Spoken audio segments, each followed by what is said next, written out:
જય શ્રી કૃષ્ણ બધાને. હું છું ભારતી અને તમારું બધાનું સ્વાગત છે મારી યુટ્યુબ ચેનલ ઉપર.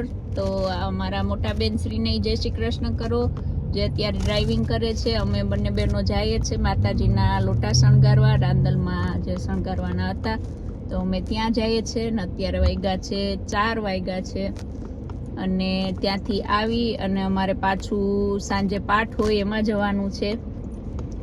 તો મારે તમને એક બીજી વાત કેવી હતી. મારે મમ્મીએ મને બહુ સરસ શિખામણ આપી છે, એના વિશે મારે તમને કેવું છે કે મારા મમ્મીએ મને શું શિખામણ આપી.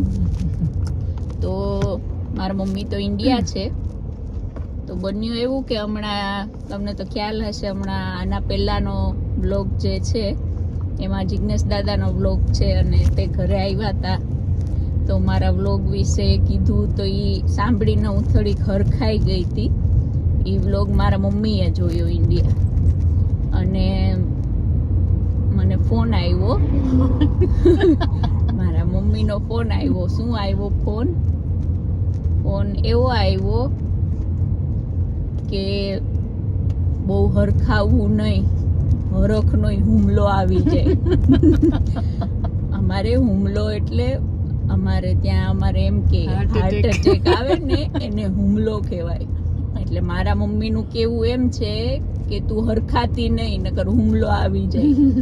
એટલે મારો એ વ્લોગમાં જોયું કે હું બહુ ખુશ હતી તો મારી મમ્મીને ચિંતા થઈને મને ફોન કર્યો કે હવે બહુ હરખાવાનું નહીં, હરખનો હુમલો આવી જાય.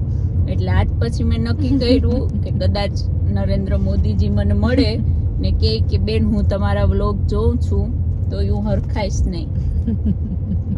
તું ઈ મને હરખાતી જો ને તો તઈ યાદ કરી દેજે કે મમ્મીએ હરખાવાનું ના પાડ્યું. તો આવું છે માં છે ને, હુમલા હોય, હરખ નાય હુમલા આવી જાય. બહુ હરખાવાનું નહીં. તો તમે બધા એ ધ્યાન રાખજો, લિમિટમાં હરખાજો. કઈ હરખાવ ને તો આને કહેવાય માં. હજારો કિલોમીટર દૂર રહીને આપણી ચિંતા કરે એને કહેવાય માં.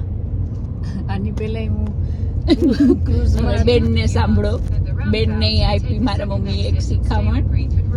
પેલા તો જયદત્ત ને કહે કે તું મોટો થઈ ગયો, તારા 2 છોકરીઓનું ધ્યાન રાખવાનું તારી જવાબદારી છે.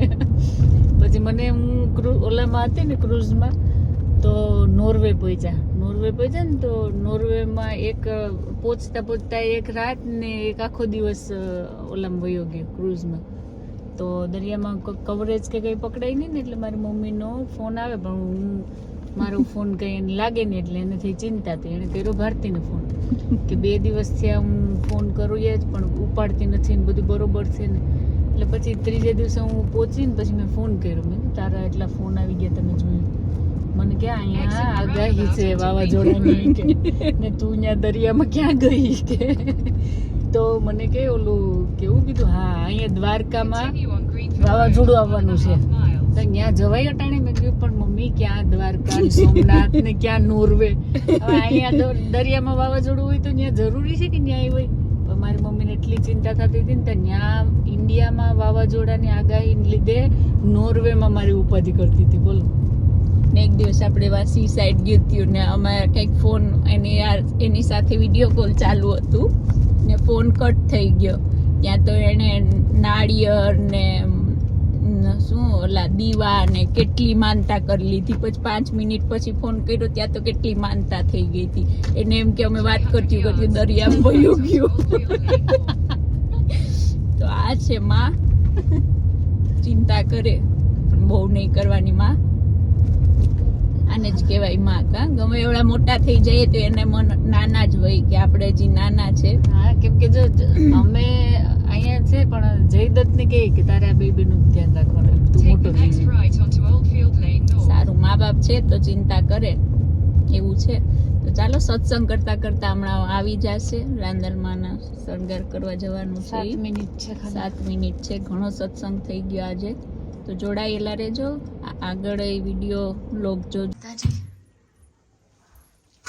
માતાજી રેડી થઈ ગયા સરસના.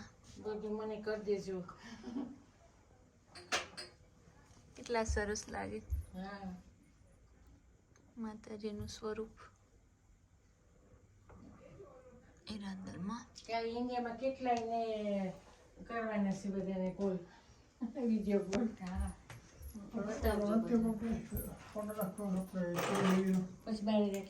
હા પછી છે ને પૂજા કરાવશે ને ત્યારે તમને રખાવશે કુળદેવી ને ગણપતિ બે રખાવશે અંદર મેં રાખી જગ્યા એની બેસાડે.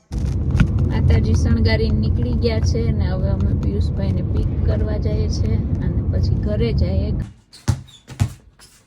અહીંયા ફૂલ તડકો છે અને અમારા મેડમ સૂતા છે. ઓસીકું, બ્લેન્કેટ, ગોદડું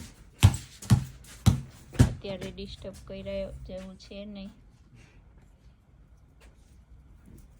રાત આખી જાગે ને હવે અત્યારે સવારે સૂઈ જાય. આ મહેશ્વર સવારે અહીંયા તડકો હતો ને ત્યાં સૂતો હતો. મહેશ્વર ઊભો થયો એટલે એ સૂઈ ગયો. જલસો છે ને બાકી આવી ગરમીનું ઓઢાડે એક દિવસ કીટુ આમ નાની હતી ને ત્યારે મેં કીટુ નહીં આમ કર્યું તું.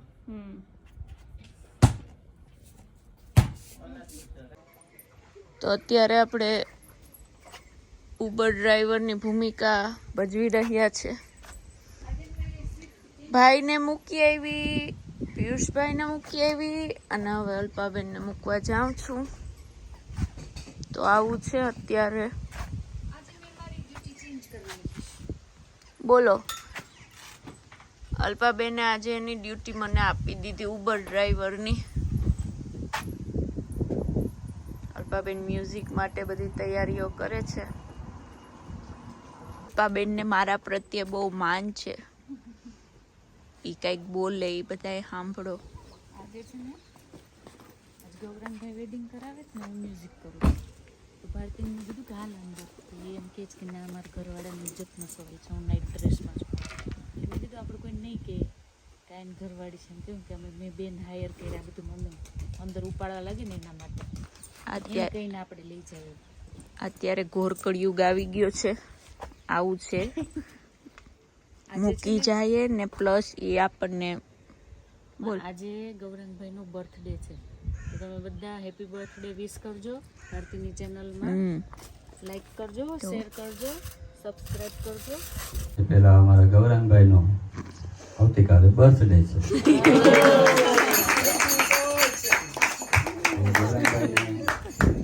જન્મદિવસની ખૂબ ખૂબ શુભકામના.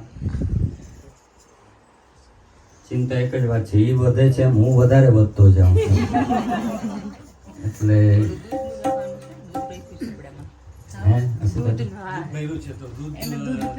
દૂધ પીવડાવશે પણ આપણે ગૌરાંગભાઈને જન્મદિવસની શુભકામના તો આપીએ. ખૂબ ખૂબ બ્લેસિંગ્સ આપીએ. અમારા તપસ્વી છે Gaurangbhai. Happy birthday.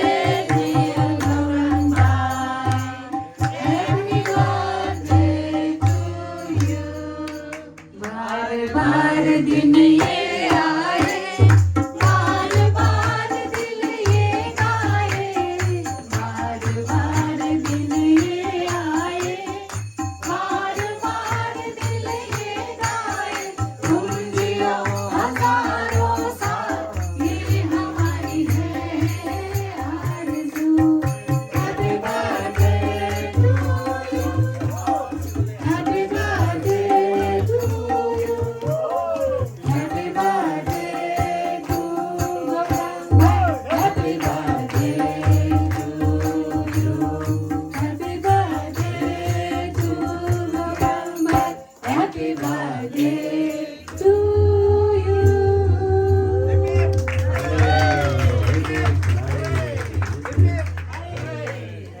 Thank you so much. Thank you.